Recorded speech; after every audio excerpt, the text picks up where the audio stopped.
practice test this morning. Some of you did encounter, well, I think most of you, depending on how far you made it, encountered volume of a triangular prism. Now, I want to reinforce base doesn't mean bottom. As Ender said in Ender's Game, I don't know the exact quote, but something to do with space.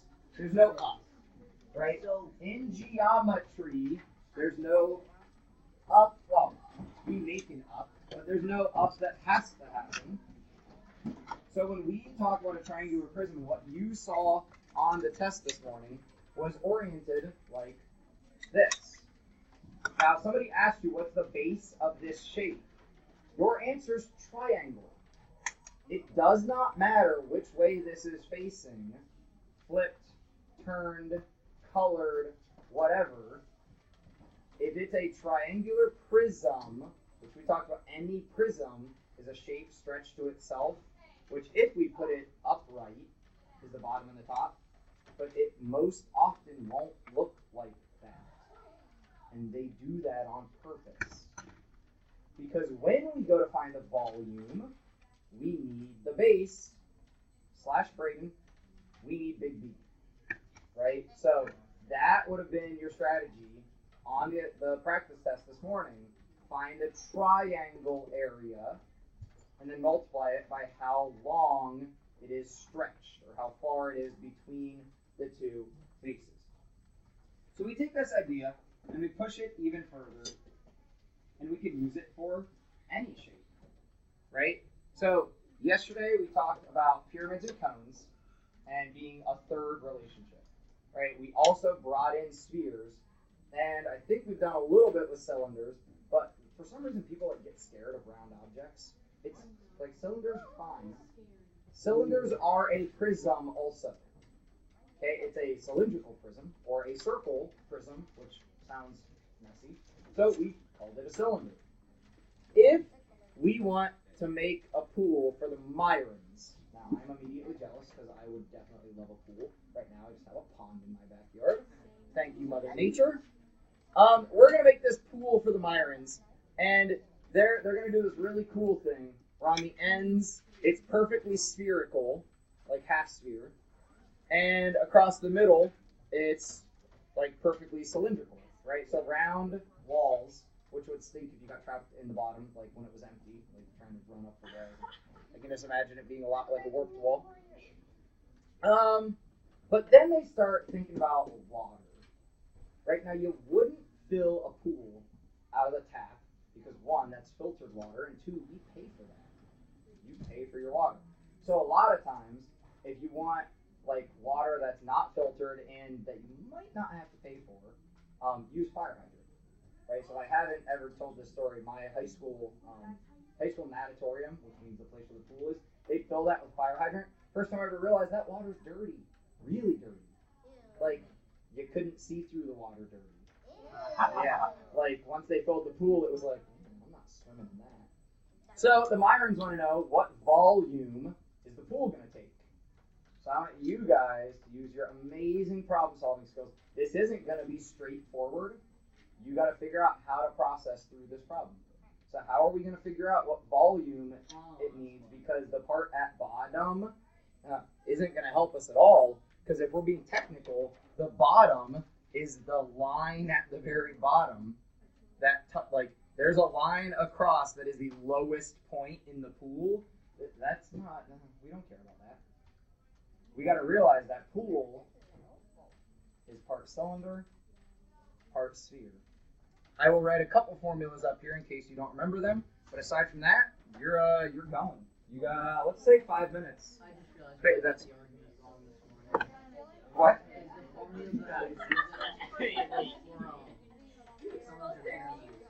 Ah.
I did it. You find half a cylinder and half a sphere at the same time. I found out the volume. This is a really big pool. If you're doing it with feet, holy crap, you get really fun.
When all else fails, just multiply by 5.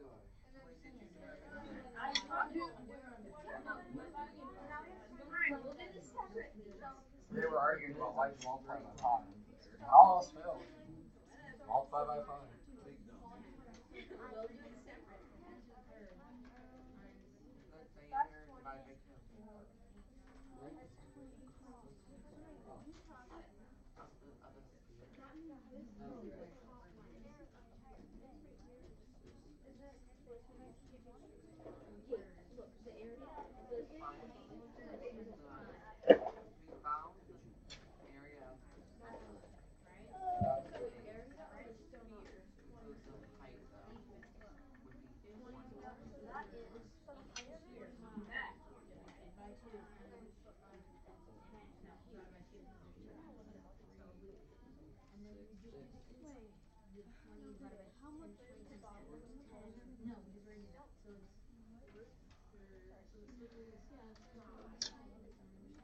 No. Who would actually admit that you're having fun? These problems, like, this is real stuff, right? Now, genuinely, if you're going to install a pool, you need to know the volume for chemicals. So regardless of if you care about paying for the water or if you're just going to hook up a hose and fill it, you got to know the volume. Anyone tell me your first steps? How you broke it apart, just so I can get some work up here? Anyone tell me how to start? Big B, what do you got? I didn't hear anything you just said. Ooh, okay, dangerous.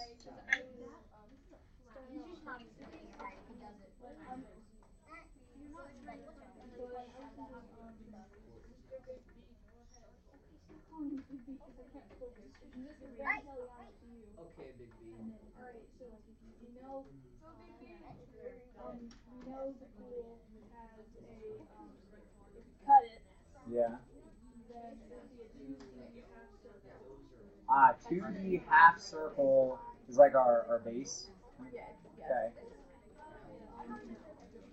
And we know for the pool, let's just... I'm hoping that if you're talking, you don't need any assistance, because Mr. Vantaliano is providing you assistance. Okay, then don't listen to me, weirdo. Hey, that's not nice, Mr. Vantaliano. At school, they told us not to call the kids weirdos, even if they are. Okay, If they're weirdos, you say they're special. okay, I'm proud to know what's Lizzie and George are not going to make it. I know. Then we know that this is 20 for this side length where it's not like curved and it gets all gross. So what math do we actually do first? That's what I want to know. Sphere. So we find the area of a circle, which is pi times radius squared. Now what's our radius here? And our radius is 10. Radius is 10. 2, so it's 10. What's 10 squared? 100. 100 times pi. 314. Cut it in half. 157. Right? So can I take over and help with the picture a little bit, please? Thank you very much. I'm not very good at it. Yeah, it's taken me a long time to get to that point. So Mr. Anteliano just helped us figure out that this area down here on either of these, we'll call them like end caps of the cylindrical part, is approximately 157, and we're going to call that like our big B for the time being. Are we all in clear understanding how we got to that value? Treat it like a circle, cut it in half. You okay? You gotta look. I'm good. Sure? Don't lie to me. Okay. Then, to find the volume it takes up, we multiply by how far it stretches. So we take that 157 and times by 20. So we're going to, a good strategy, make an area to start putting important numbers. The middle volume, so I'm going to say the middle volume is, oh wait, crap, since we're going to multiply by 20, I didn't really need to divide by 2. I could just multiply by 10 instead of the, so this is really, well, yeah, and that wouldn't be a 0 if you use exact pi. 3.1415, like 2 if we round, I believe. I think, yeah? I got a 0. So it's because you use 3.14 instead of, yeah. So somewhere around 3,140, right about there. If you use exact pi, it'll be closer to 42. Question. At that point, that's middle area volume. Middle section, sorry, I shouldn't say area. Middle section. The cylindrical section of the pool. Then, to deal with the spherical portions, I heard some really good conversations. Now, I heard some debates of half or fourth. Can anyone talk to that? Connor? Well, since this is going to be a semi-circle, Semi-sphere, yeah. since it's going to cut in half, and you're going to put this half sphere on the both ends, you're going to cut that half in half, so you're going to have 1/4. So what math do I really need to do? Excuse me. Really the volume of a sphere. If each of these are a quarter sphere, right, this is what's on the end, then together the left and right sides fill up the entire half sphere. So we're going to take 4/3 pi, what's our radius? 10. Still 10, same radius, cubed, well, Which is, yeah. one way to write it, 4,000 pi over 3, because this becomes 1,000. 1,000 times 4 over 3, and then times pi. But we need a decimal, right? We need to work in real numbers. Yeah, 41.79. Now wait, this is for a whole sphere, right? I don't have my half involved yet.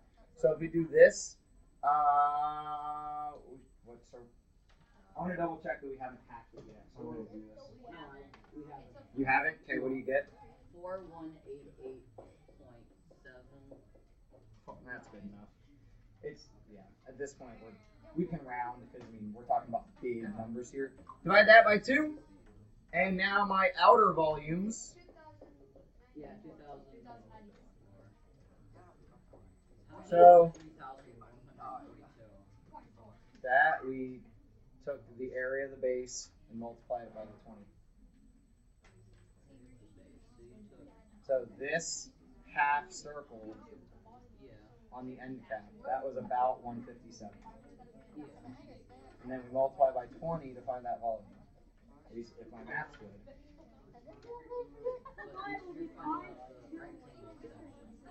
There are no rectangle sections. This is the cylindrical section in the middle. You with me or not? No. So, all right, I'm going to walk through it again because I know there's a couple people are just like hanging onto the tailgate and you might not be right with us. I need you like in the front seat here. So to deal with this problem, and I'm just going to start a new page. I look at the fact that the whole thing is based around circles. I realize that it cuts the circle in half, And then that, if I think about it in perspective, that gets stretched to make the pool, right? Here's my water. If I think about looking in from like the end, and it goes this way, right? It's flowing. And then there's another out here, circle that gets cut in half to deal with that. So to find volume, I need to find the base first, and then work it with the height. So my base here is the circle.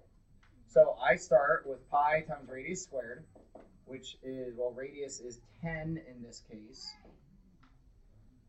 So, well, that's 100 pi. So the whole circle would be about 314 for area. I don't have the whole circle, so we cut that in half, and we get approximately 157 for the base area, because we called the half circle our base. Yeah. Because we don't have a whole circle, actually. Then we multiply by the height, quote unquote, of how far it stretches, which is a 20-foot span in that center part of the pool. Yeah. So we multiply by 20, and I believe this comes out to be approximately 3,000. Yeah. This would be 140, but if we use exact pi, it'd be closer to 142.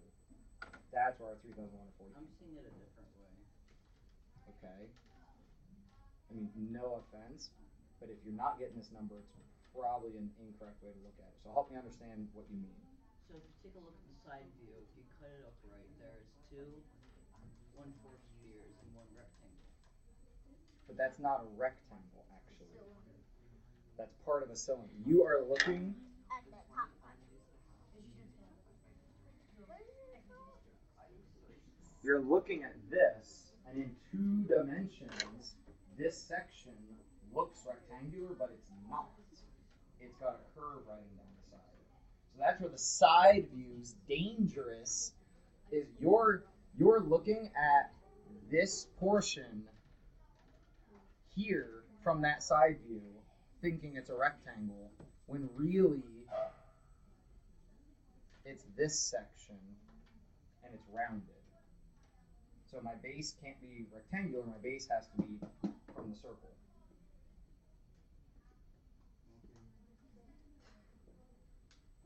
I'm just curious, what shape would this be considered called? It probably wouldn't, well, it might have a particular name, but what we have here are quarter spheres and a half cylinder. I don't know. Yeah, I don't know what that would particularly be called. What? Then why is the side view incorrect? It's not incorrect. It's a 2-dimensional representation of 3D. So if I take this 3-dimensional object and give you one view of it, if you couldn't see light and you couldn't see shading, looks like a rectangle. If you couldn't see light, couldn't see shading, you know what I mean? I'm gonna try to get it to not roll away and then come drop. But if I draw a side view, even though this is top, I mean, I can call this side. But because we can see perspective, this is because the camera's good and can see perspective. But that side view is not showing perspective. I get what you're seeing, but do you understand how this middle section's not rectangular? Yeah. And the only reason we know that is because we see the real view here, and we recognize, oh, I can't use a square, a rectangular bottom, because it doesn't go to a rectangular bottom. It has a rounded bottom. So that's why I have to look at this end as our base, quote unquote. Wait, I just realized we now know how to calculate the volume of a bathtub. Mm-hmm. Well, except bathtub's a weird shape too.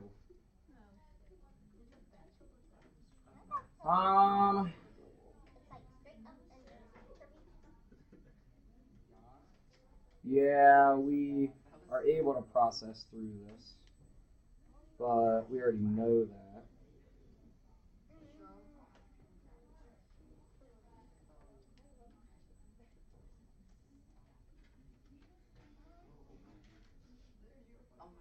So here's a conversion factor, which is just cool because a lot of times we don't know these things, so it's nice that CPM gave it to us.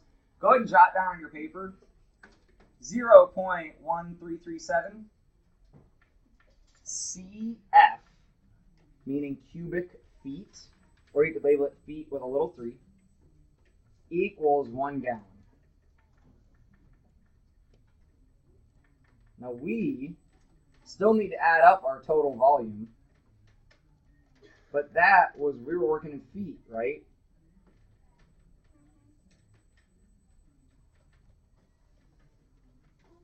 Now, be careful. There's a way to really easily do this wrong. I want you to take a moment and figure out how many gallons is it going to take to fill that pool.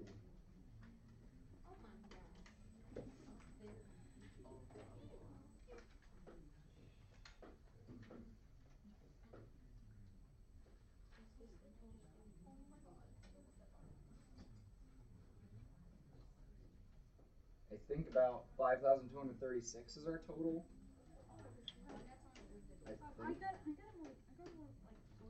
You might have gotten a little bit more if you used exact pi.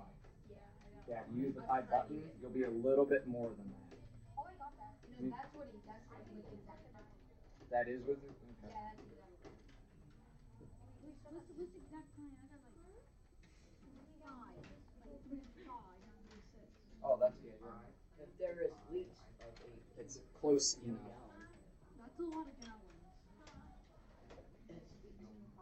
That is just a lot of gallons. That's not gallons though. No, I did the answer divided by 0.1337.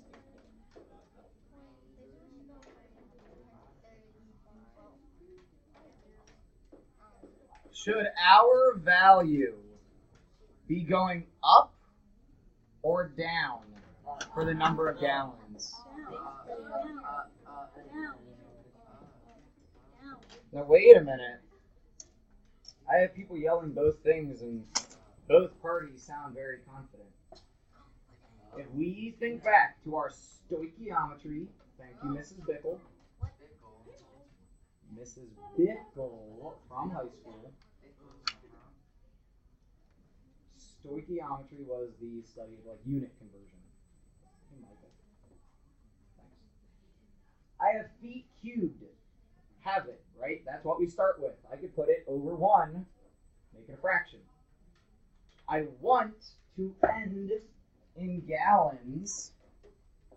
What do I need to do to get there? Convert feet cubed to gallons. Sorry, not equals. Yes. In a moment, I'll do equals. So I need a conversion factor, which what we have is 0.1337 cubic feet in 1 gallon. So I want gallons. I need gallons to end up here, and I need feet cubed to get rid of itself.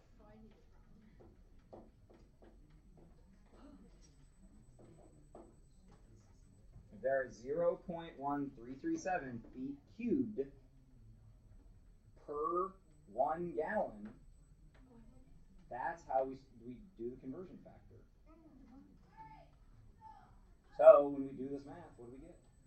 700 gallons. Oh my god, I said Would it be that the 5236 divided by 0.1337? I want you guys to talk with your partner about this for a second. I'm getting a little nervous. Talk with your partner about what to do here.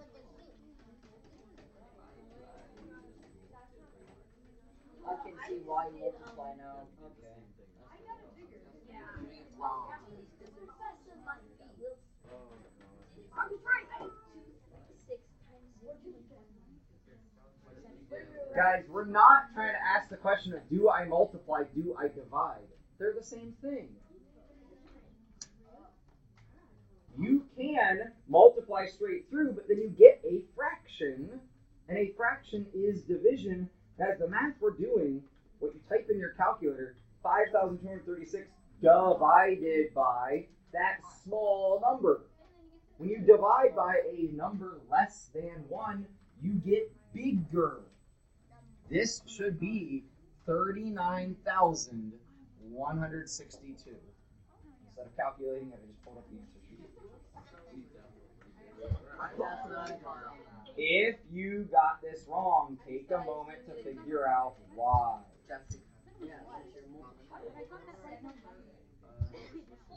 Now give me your ears. If you thought it was going to turn into less, think to yourself, which is bigger, a gallon or a cubic foot? They told me 1 gallon is 0.137 cubic feet, which means if I had 1 cubic foot, that'd be a lot of gallons, right? 1 cubic foot, that's not 1, right? That's a very small, so if I make it 1, I'm going to have more than 1 gallon. So for every cubic foot, I'm going to have more than 1, right? This will be like 7 something, I think. So we're going to get bigger. Think it through, guys. This is the type of problem that you might have on the test where it's not that hard, like you can do it in the calculator, but thinking through the process of does my answer make sense? And guys, if it's multiple choice, they put the trap door on the test. So like when I make tests and I'm like, well, here's the mistake everyone made, they anticipate that and they put that answer in the multiple choice to make you confident of your wrong answer.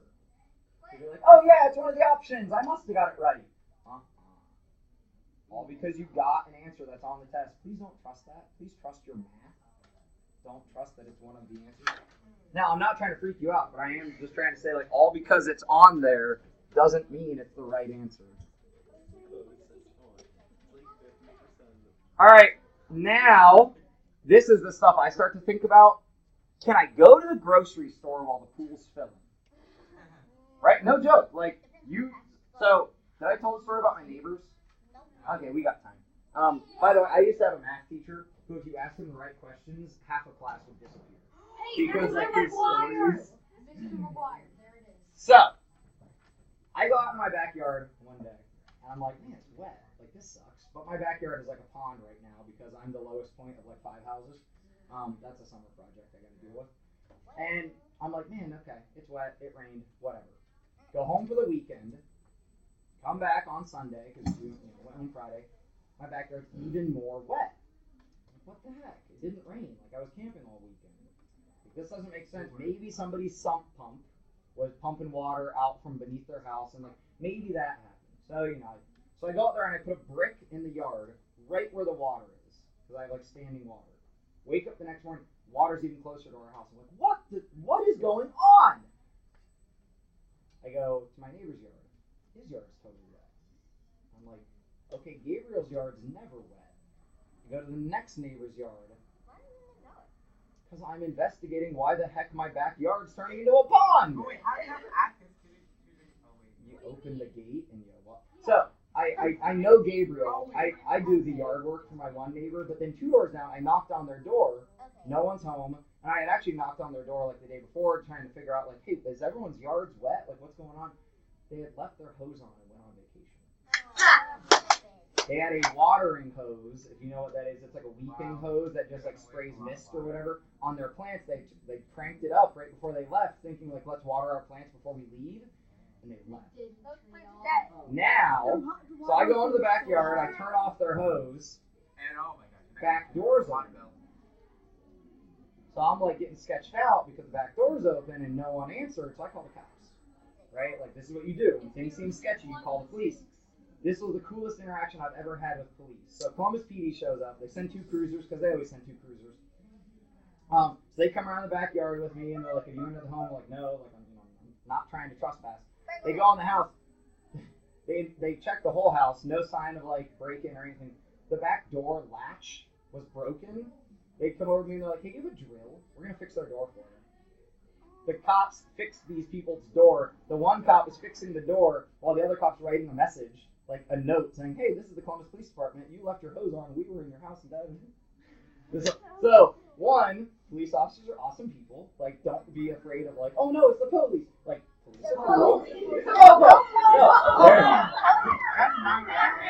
Bring it back. Bring it back. But, guys, for real, these people left on vacation Friday. That hose ran, and you pay for that water. That hose ran all weekend and all through Monday. So, let's figure out, can I go to the grocery store while my pool is filling? How long will it take? So, if we know we can pump out a gallon every 6 seconds, right? And I'm that weirdo that would actually calculate this. Because really quickly, you can fill a gallon, like a bucket or whatever, and just count like 1, 2. You can get an approximate. So how long will it take, and don't give me the answer in seconds, convert to whatever makes sense. How long will it take to fill this pool? Challenge accepted. Stand back. They felt really bad, by the way, if you want to know. The neighbors who left their hose on. They like effectively flooded 3 yards. Yeah, they're gonna have a lot of very expensive water. It's gonna be like. That's what the cops were saying too. They're like, "Ooh, how long has this been happening?" No, It's gonna take them like 1 hour. Give me your answer in something that makes sense. It's not gonna take a day. What What am I saying? do I do first? What do I do first? What math do I do first? Do I multiply by 6 or divide by 6? Somebody help me. Come on. You're gonna multiply by 6. So when we multiply by 6, what do we get? Yes. Yes is not a number. Dang it. 2, 3, 4, 9, 7, 2. 2, 3, 4, 9, 7, 2. So we get that many minutes. Then, what do we do to get to hours? Divide by 120. Ah, that's seconds. Thank you. I was going to see how far we could push it. That's seconds, because that was my conversion factor that I was using. To get to minutes, we first Divide by 60. and we get an answer of You get an answer of 3916.2. 3916.2. Yes. Then to get to, so that's minutes, right? Let's keep labels on here. I divide by 60 again to get to hours. We divide by 24 to get a day. So wait, this divided by 60 gets me 65.27. And then divide by what? 24 hours in a day. Which is like 2 days and 7 hours. Wait, 2. 2.71. Now be careful, that's not 7 hours. That's 0.7 of a day. Yeah. So 2 days. And then how could I figure out how many hours that is? Take 24 and divide by 7. Ooh, not divide, multiply. 24 times your 0.7. So 14, 15, something like that, I think. Yeah. 16. So approximately 2 days and 16 hours. I think I can go to the grocery store. So now, for real, this house that I'm talking about has a pool. It's very rare. So once a year, normally you drain your pool and refill it. It's gonna take them 2 days to fill their pool. So now that's something where you could put the hose in and let it fill and whatever, but like then if you forget about it and it overfill, like you gotta know how long it's gonna take, or keep checking back in over and over and over again. This is where rates and being able to convert things. This is huge. What? I think your hose water is filtered. So hey guys, to clarify, because Connor's asking the question, I think hose water is filtered, and the reason I say this is, well, yeah, but also anything that comes into your house, you have one water line in, and then everything that comes out, you like pay for it, that how much you use. Your water meter, if you want to know more about this, ask your parents. You have a meter in your basement that tells you how many, I think it's cubic feet. I don't think they measure in gallons, how much water you've used. Mine is noisy. One night I laid down to go to bed. Yeah, I heard our water meter on. I left my hose on, like my watering hose in the flower bed. So I went down and turned it off because I could hear it. But if that meter was counting, it's clean water. Like, if the meter's counting, it's clean water. So, if you look into the fire hydrant, that's nobody's meter. That's just the city water. So, it's probably gross. At least in Coshocton, you don't need filtered water to put out a fire. I mean, like, really. Because you're gonna run chemicals through it. Like, your pool filters your water. You don't need drinking water to swim in.